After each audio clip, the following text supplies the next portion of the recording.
Guys, we've done a poor job in the GoFundMe.Evan plan.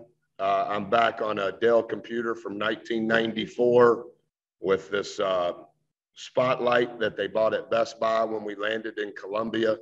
So I apologize, but to some degree, you guys need to be accountable that we're back in the same position and that this is going to air with bad lighting. I thought, I know the score says that we started bad. I actually don't think we were terrible. We were not perfect by any stretch. When I called the timeout at 10-0, I was never emotional at all throughout the day. I thought our guys hung in there to close down the second half. And then, like I told them at halftime, the things that had got us to this point, we were not good enough in our energy, in our physicality, in our discipline in the first half to win on the road. Don't know that we were good enough to even win at home, but I thought the resolve and the resiliency that we played with in the second half, completely different. It was a grind from start to finish. I have the utmost respect for Coach Martin. He's one of my favorite people and coaches in the country. I thought they played harder from start to finish than we did, but I do think that over the last 100 minutes, we were back to being who we have to be in order to have a chance. Coach, how much did the dribble penetration and their defense and shutting down the dribble penetration, shutting out some of those paint touches affect y'all's inside-out game and really kind of result in some bad shots? I thought in the first half, they were trapping ball screens. A lot of ball screens, Travis, we trap, and I did not think that we handled their traps very well. For the game, we got to the paint 76% of the time. I would say that a lot of those numbers were from the second half.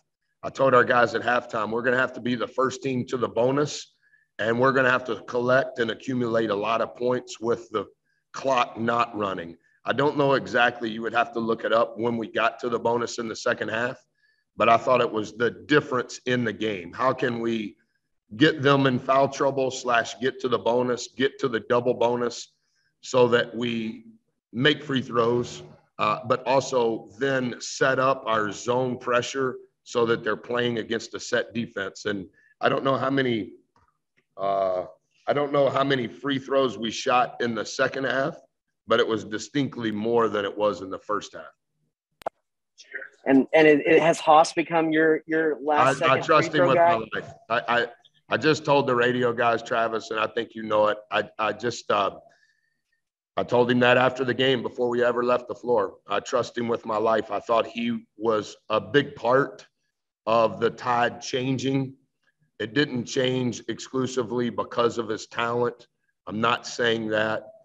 He just has the winner DNA gene. It's just in him. Is he a 1? Is he a 2? Is he this? Is he that? You can get lost in some of that. But I do know that when it's a fight and being able to absorb a blow and dish out a blow, I want Haas on the floor. And my respect for who he is as a fighter is at the highest and utmost level. And our players, Travis, feel the exact same way about him. And he says things that coaches should say, to the point that at the 8-minute timeout, he was the coach. The things that he said, because of the respect our program has for him, he had the floor, and everything he said was spot on. I just adore internally who he is.